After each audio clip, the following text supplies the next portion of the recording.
Nunca imaginé que, a los 74 años, seguiría recordando con tanta nitidez aquel día en que mis propios hijos me miraron con una mezcla de sorpresa y reproche, como si yo fuera una extraña en mi propia casa. Antes de continuar, comenta aquí de dónde me escuchas y suscríbete al canal. Eso me ayuda a que esta historia llegue a más personas. Recuerdo sus voces firmes, sus gestos apurados, y cómo me pusieron frente a un papel diciendo que era solo un trámite aquella tarde.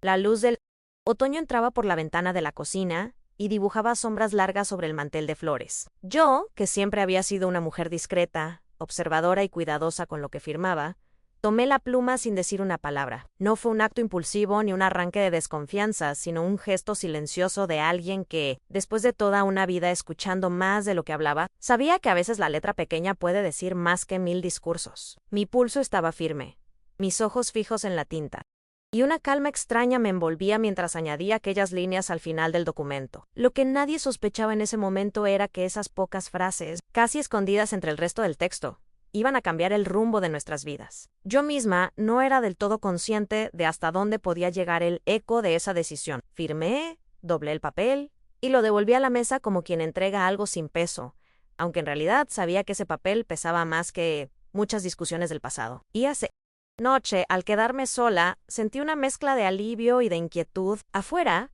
el viento golpeaba las contraventanas y las campanas de la iglesia marcaban las horas como siempre, imperturbables.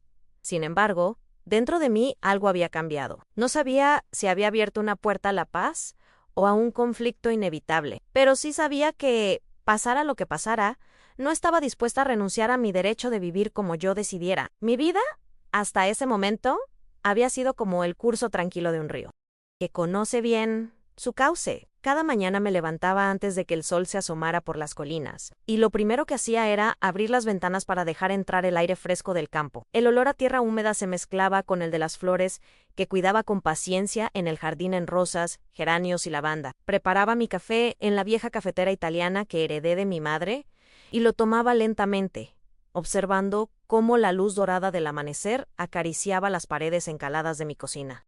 San Miguel de los Valles era un pueblo pequeño, de esos donde todo el mundo se conoce y cualquier novedad se comenta en la plaza o a la salida de misa. Las calles eran estrechas y empedradas, y las fachadas, blancas como la nieve, guardaban historias de generaciones enteras. Desde la puerta de mi casa podía escuchar el repicar de las campanas de la iglesia, puntuales como un reloj suizo, y el murmullo lejano de las conversaciones en la tienda de ultramarinos de don Julián. Mi rutina, marcada por la misa de las 8, donde ocupaba siempre el mismo banco, el tercero a la derecha, junto a la imagen de la Virgen. Después pasaba por la panadería para comprar una hogaza recién horneada, cuyo aroma cálido me acompañaba durante el camino de regreso. Ya en casa, dedicaba la mañana a limpiar, coser o cuidar las plantas. Por las tardes, me sentaba en el porche, con un libro, o me entretenía escuchando la radio. Mis hijos, Antonio, el mayo, Teresa, la mediana, y Javier, el pequeño, vivían en la ciudad, a unas 2 horas en coche. Venían a visitarme en ocasiones especiales, como cumpleaños, Navidad o Semana Santa. Las conversaciones eran cordiales, pero breves, y casi siempre giraban en torno a asuntos prácticos en el mantenimiento de la casa,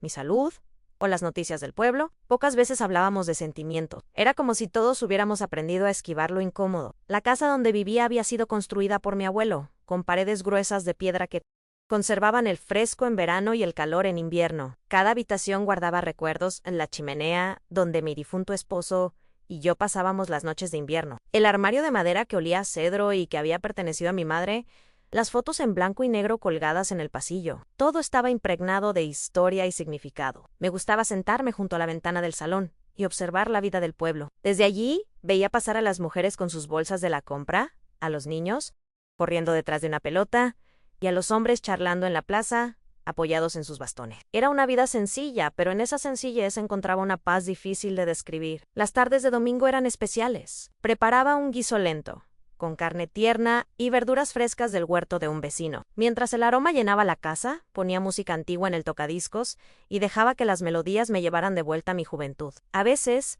cerraba los ojos y podía sentir las manos de mi esposo sobre las mías, guiándome en un vals imaginario. La soledad nunca me asustó. Al contrario, la valoraba como un espacio de libertad. No tenía que dar explicaciones a nadie sobre cómo pasaba mis días, ni justificar por qué decidía quedarme en casa en vez de ir a las fiestas del pueblo. Para muchos, mi vida podía parecer monótona. Para mí, era un refugio. A pesar de mi carácter reservado, tenía buena relación con algunos vecinos. Doña Pilar, que vivía frente a mi casa, solía traerme dulces. Cada vez que horneaba y yo le correspondía con mermeladas caseras. Don Manuel, el notario del pueblo, siempre me saludaba con un gesto cordial y alguna broma ligera cuando coincidíamos en la plaza. En las noches de verano, me gustaba salir al patio trasero y contemplar el cielo estrellado. En San Miguel, las luces eran escasas y el firmamento se desplegaba en toda su magnitud. Allí, bajo ese manto brillante, solía reflexionar sobre la vida, el paso del tiempo y las cosas que realmente importan.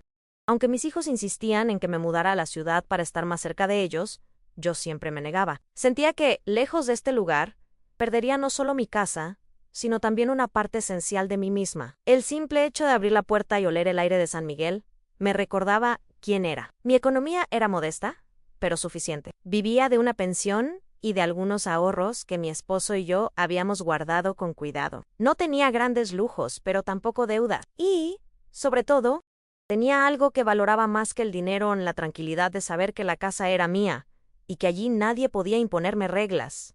Esa seguridad me daba fuerza. No era una persona que buscara conflictos, pero tampoco me gustaba que intentaran imponerme decisiones. Mi padre siempre decía que quien cede en lo pequeño, pierde en lo grande. Y esa frase se me quedó grabada desde niña. Las fiestas patronales eran uno de los pocos momentos en que mi rutina cambiaba. Me ponía un vestido especial, iba a la procesión, y luego me reunía con algunos vecinos para compartir comida y risas. Pero, una vez terminadas las celebraciones, volvía feliz a mi silencio. Los domingos por la tarde, después de hablar por teléfono con mis hijos, solía sentarme a escribir cartas que casi nunca enviaba. Eran más bien reflexiones personales, un diálogo conmigo misma. En esas páginas dejaba salir lo que no decía en voz alta: miedos, deseos, recuerdos. Mis manos, marcadas por los años y el trabajo, eran mi orgullo.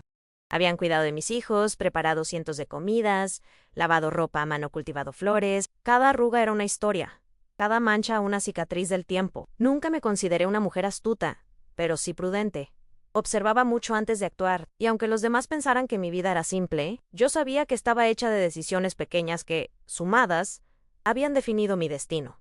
La calma de San Miguel era un bálsamo. Los días pasaban sin grandes sobresaltos, y así me gustaba que fueran. Creía que las tormentas ya habían quedado atrás, hasta aquella tarde de otoño en que todo comenzó a cambiar. Esa seguridad mía, tan sólida como las paredes de piedra que me rodeaban, estaba a punto de ponerse a prueba. No lo sabía aún, pero el golpe llegaría disfrazado de un gesto familiar y unas palabras amables.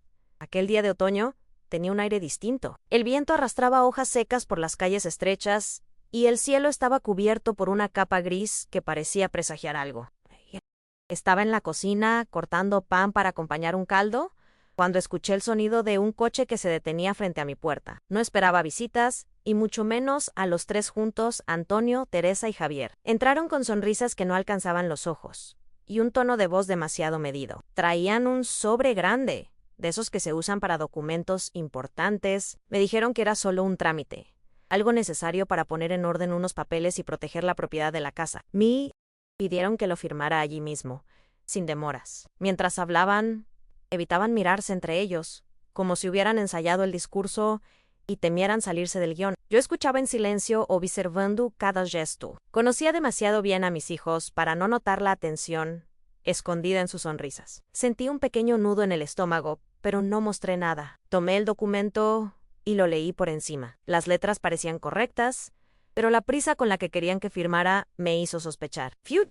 Entonces, cuando, con una calma que sorprendió incluso a mí misma, decidí que si iba a firmar, lo haría bajo mis condiciones. Fui a buscar mi pluma, la de tinta negra que siempre guardo en un cajón, y antes de estampar mi nombre, escribí unas líneas al final, una cláusula que garantizaba mi derecho a vivir allí hasta el último de mis días, y que imponía obligaciones claras a cualquier futuro propietario. No dije nada. No expliqué lo que había escrito, simplemente firm, doblé el papel y lo entregué de vuelta con una sonrisa tranquila. Ellos parecían aliviados, como si todo hubiera salido según lo planeado. Me besaron en la mejilla y se fueron tan rápido como habían llegado, sin quedarse a tomar café. Esa noche, mientras guardaba la pluma y el tintero, sentí una mezcla extraña por un lado, la seguridad de haber hecho lo correcto. Por otro, la inquietud de no saber cómo reaccionarían cuando lo descubrieran. Afuera, las campanas marcaron las 10 y el viento se llevó los últimos restos de hojas del patio.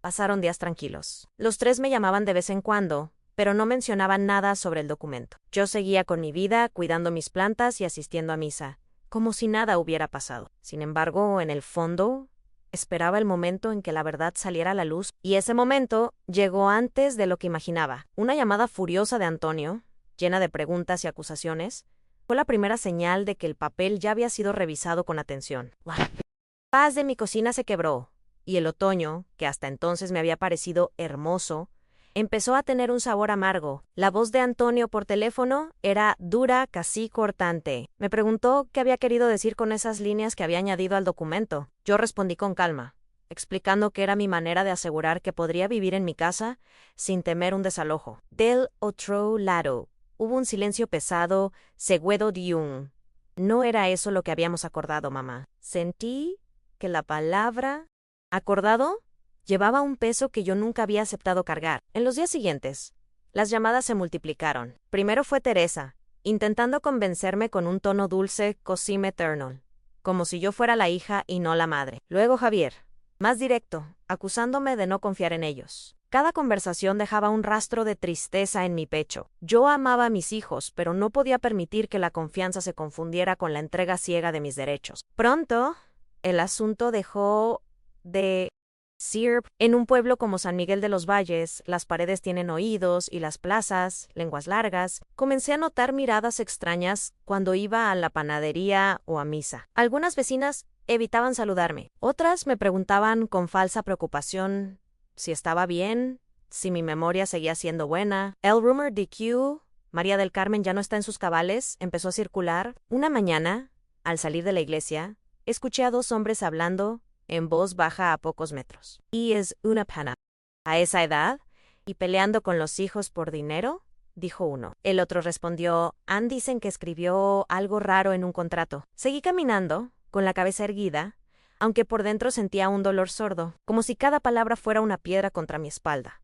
En casa, las noches se hicieron más largas. Me costaba dormir, y cuando lo lograba, me despertaba con el corazón acelerado. A veces me preguntaba si había sido demasiado estricta, si había otra manera de protegerme sin romper la paz con Miss Heath. Pero entonces recordaba la voz de mi padre, enseñándome que la dignidad no se negocia, y la duda se disipaba. La tensión aumentó cuando Antonio anunció que había consultado a un abogado.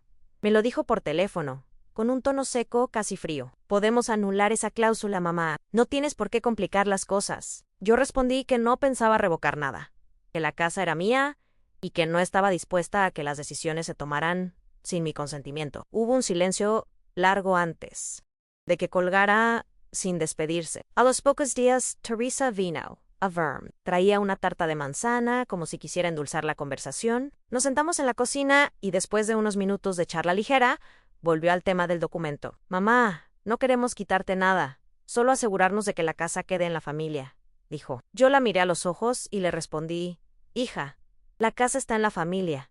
Mientras yo viva en ella. Ese fue el momento en que vi el cambio en su expresión. La dulzura pasó a una incomodidad visible. No insistió más, pero al marcharse, me dio un beso rápido, sin la calidez de siempre. Cuando cerré la puerta, supe que algo en nuestra relación había cambiado para siempre. Lo más difícil no era la presión de mis hijos, sino el peso invisible de la soledad en medio del conflicto. Me sentía como una isla rodeada por un mar de voces que intentaban arrastrarme hacia la rendición. Sin embargo, en el fondo, había una chispa de orgullo por no ceder. Y ese se convirtió en mi ancla, el único punto firme en medio de la tormenta. La tensión llegó a su punto máximo una tarde lluviosa de noviembre. El cielo estaba oscuro, y el sonido de las gotas golpeando las tejas llenaba la casa. Yo estaba en la sala, leyendo, cuando escuché un golpe fuerte en la puerta. Antes de que pudiera levantarme, la cerradura giró. Antonio entró, empapado, con el ceño fruncido. Vengo a revisar unas cosas, dijo sin saludar,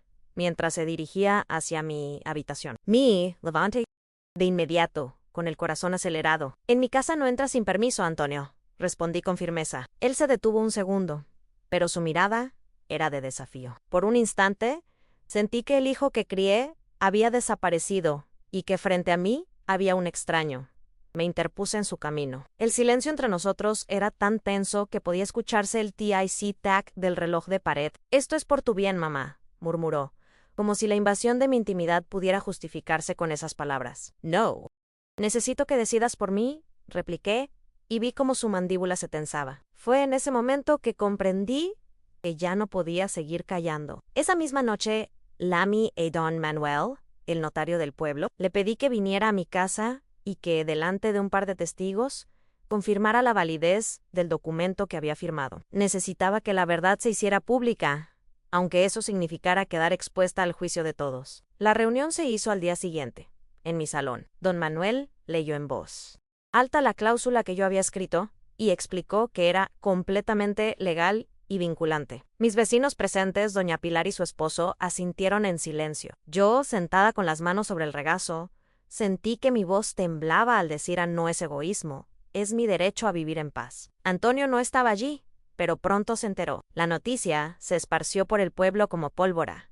Algunos me felicitaron por mi astucia, otros me miraron con desdén, como si hubiera traicionado el papel de madre abnegada que todos esperaban de mí. Las murmuraciones se intensificaron, pero ya no me importaban tanto. Mis noches seguían siendo largas y, a veces solitarias. Aún así, había una extraña calma en saber que había dejado todo claro ante testigos. El miedo de ser despojada se desvaneció, reemplazado por la certeza de que había hecho lo correcto. Con el tiempo, uno de mis hijos, Javier, empezó a escribirme de nuevo. Sus mensajes eran breves, pero amables.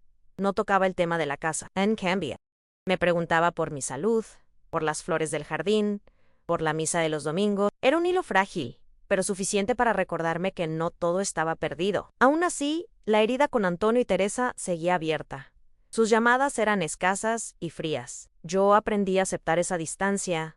Aunque dolía, me repetía que protegerme no era una traición, sino una forma de amor propio. Porque si yo no cuidaba de mí, nadie lo haría. Estoy escribiendo un bloco 6.